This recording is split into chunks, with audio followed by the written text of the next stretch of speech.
see the picture that's in front of them and also check the shoulder to see what's moving around them. That's going to give them a better opportunity to sort of pick passes out and, like you say.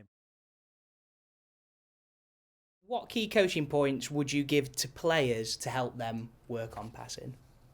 I think if you concentrate on passing, I think there's a lot around it. So I think it's, what do you do before the balls even come to you? So, before the balls come to you, what space are you getting in to be able to receive it? And then, what do you do when you receive the ball? And then, then it's the execution of the pass. So I think there's a bit around the capabilities, so the 6 capabilities. So, looking at the positioning of the player to receive the ball, and then it's about like timing of their movement. Obviously, scanning and awareness is really important, and then obviously the execution of the pass, and then we can go into the detail of the pass. So, actually, what's the weight of the pass? Do they want it in front? Do they want it safe side? Does it need to be to feet? Does it need to be into chest? So I think there's a variety of things to look at when you're passing, yeah. Yeah, I think, it's just to build on that, it's that sort of technical detail piece as well, isn't it, around what part of the foot we're using when. Like Shiv said, the weight of pass, so then being creative in your practice design to give opportunities for different passing distances, and thinking about that in terms of the space you're using and when you're setting up. Obviously that's going to be dependent on where you're working and what space you've got, whether you've got a quarter of a 3G or a half a pitch, whatever it might look like. That will obviously dictate in terms of the spaces that you can use, but just that real detail of the technique of the pass, and then probably stripping that back a little bit in terms of the real mechanics of the movement, where we're planting our foot before we pass, like the approach to the ball, all those kinds of things are really important. I think obviously a detail around the pass is like I just said there, so the positioning, your first touch out your feet, where do you plant your foot, getting down the line of the ball, obviously inside of your foot if you want to put punch pass, where do you hit the ball. So I've seen lots of coaches do like a smiley face on a ball, so if you want to the ball to go high, you might use hit the mouth. If you want the ball to keep low and you want to drive it, you might hit the nose. So just being creative with your players on getting the detail and the player understanding, if I pass it this way, it's gonna do this. Why is it important for players to have the ability to pass in different ways?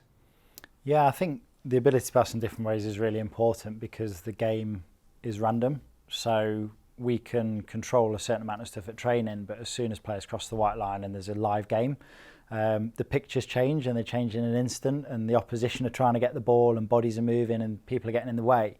So if we've only got one way to pass, that's not going to work in every instance. So we want to give our players a toolbox, I suppose, in terms of having the biggest depth of things that they can do to solve problems, whether it's time to loft it or punch it in, whether it's congested and we want to go over the top or play around players or through units. So we're just trying to give our players the best armoury to go and solve problems as they appear on the pitch, I suppose. I think it's just being creative with your practice design and how can you keep it relevant to the game. How can coaches help players develop their vision in order to see a range of passing options then? I think for me, obviously, is your practice design, but really encouraging scanning off the ball, and not just looking for the players that are around you, but are you looking for the players that are away from you as well, so the furthest away. I think thinking about their scanning and then timing of their movement, and then a little bit of positioning as well. But I think important really is just to encourage. Not just on the ball and those little 5-yard passes and players around you, but really encouraging to try and progress up the pitch by maybe looking the furthest player away as well.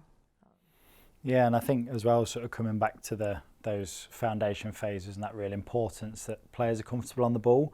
So the more players are comfortable with the ball at the feet, the head's going to come up, it's going to be easier to scan, and scanning's so important because the pictures change so quickly. So if players are comfortable to bring their head up and see the picture that's in front of them and also check the shoulder to see what's moving around them, that's going to give them a better opportunity to sort of pick passes out and, like you say, improve that vision.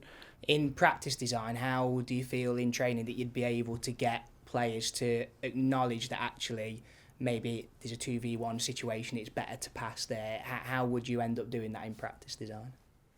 I think you would just sort of be mindful in terms of the space that you use in, try to make it realistic to the game. Even if we're looking at sort of a pitch geography, we sort of think 2v1 isn't necessarily the game, but those things happen in isolation in a match. So encourage as many opportunities that you can to, like you say, match up and get those opportunities to go 2v1 or 3v2 or whatever it is. And yeah, just encourage players through your practice design to find different solutions to score. So that could be through constraints, it could be through putting points on games around rewarding passing and rewarding combinations before the goal, so it could be extra points for scoring, those sorts of things. And yeah, just be creative with your practice design to bring out your intended outcomes really, and just put some thought into that beforehand. What can you do session-wise to help players develop the ability to use these techniques mentioned, or is it literally just giving them the opportunity to trial, error, make mistakes and to learn, and ultimately to develop their own understanding of when and where to use them? I think there's time and place for both. I think first and foremost we want to create players that are problem solvers. So if we're always giving them the solutions all the time, then we're going to end up with players that, when you don't give them the solutions, really struggle to decide what to do. So we want them to be problem solvers, we want them to be creative, we want them to be brave to try new things. So in order to allow that to happen, we need to allow them to have a safe environment to practice stuff, like Shiv said earlier, to get stuff wrong, and not be sort of criticised or chastised for doing something wrong, and see that as a real challenge, that if something goes wrong, this is fantastic, like that didn't work, what next? Like, what can I do next? What can I try differently? But there's certainly as well a time to tell as well, in terms of, you know, showing them in this moment in the game, this is a really successful way you can pass the ball. So I think it's just being mindful of blending. Can we allow players to be creative, make mistakes and try things first and foremost? But certainly I think there's a place for sort of show and tell a little bit as well too, at the right time in moderation. I think it depends on the age group of, you know, the child as well. Are they foundation phase, and are they training to learn and training to develop? You know, as you go to, you know, a senior game, are they training to win? So, you know, your interventions might look different, like obviously depending on the age and the stage of the person. And this coach is asked, I have a player who won't pass in a game. How do I manage this player and then their teammates for it? If we start with you, Adam, if you want to give a little bit of insight into how a coach could deal with that.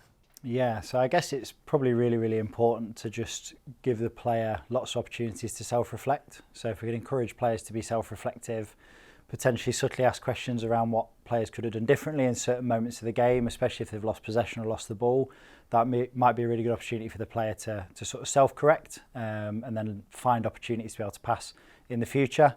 Obviously there's lots of sort of sessions and practices you could design that would encourage more regular passing, and then linking that to set individual challenges for players in games, which would potentially focus on number of passes or completed passes that might encourage the player to pass more, might be helpful. Siobhan? Similar really, so I think so for me, just maybe having a chat with the player, so speaking to the player and understanding, do they know that they're not passing in those certain moments, or, you know, have they got problems with their teammates? Is that why they're not passing? And then, like Adam says, just putting on in practice design some constraints and stuff, so, you know, they can't score without passing, so making so many passes, or they've got to make a forward pass or 2v1s. So yeah, just putting a constraint on it really, to make sure that they start to pass in those moments. It's a difficult one, because then this next question is, how do we then balance that, the need to pass that we want to develop, but also working on dribbling and staying on the ball, because we want to create those creative individuals. So how can we develop players to be skillful at both? I think it depends on the age. So obviously if it's a foundation phase player, that might you might encourage them to master the ball and stay on the ball. But then I think there has to be the time to start developing those moments of, you know, understanding of when they have to pass in the game. I don't know what you think on that. Yeah, no, I think again there's those old cliches of coaches, getting frustrated when players are dribbling too much, but actually that's where the sort of magic happens and that creativity comes. So we want to encourage players to be brave, we want them to be creative, but yeah, at the same time, again, it's recognising moments when it works and when it doesn't. And again, if we can encourage players to sort of self-reflect on that and support them with recognising moments when it's good to be creative and moments when we can combine with teammates to progress, that's the key, really. Can you summarise your key top tips for coaching passing with your players?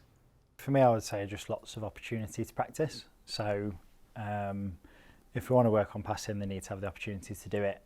So the more time they can spend with the ball at the feet, the more opportunity they've got to do it, the better. I think allowing players, again, like we said earlier, to problem solve and try lots of new things and try lots of different sorts of passes out is going to be really, really important. And sort of that learn through doing and learn through making mistakes is going to be really, really important for them to start to identify times to use different passes, different techniques, and just making sure we're giving them lots of tools and things to support them with that.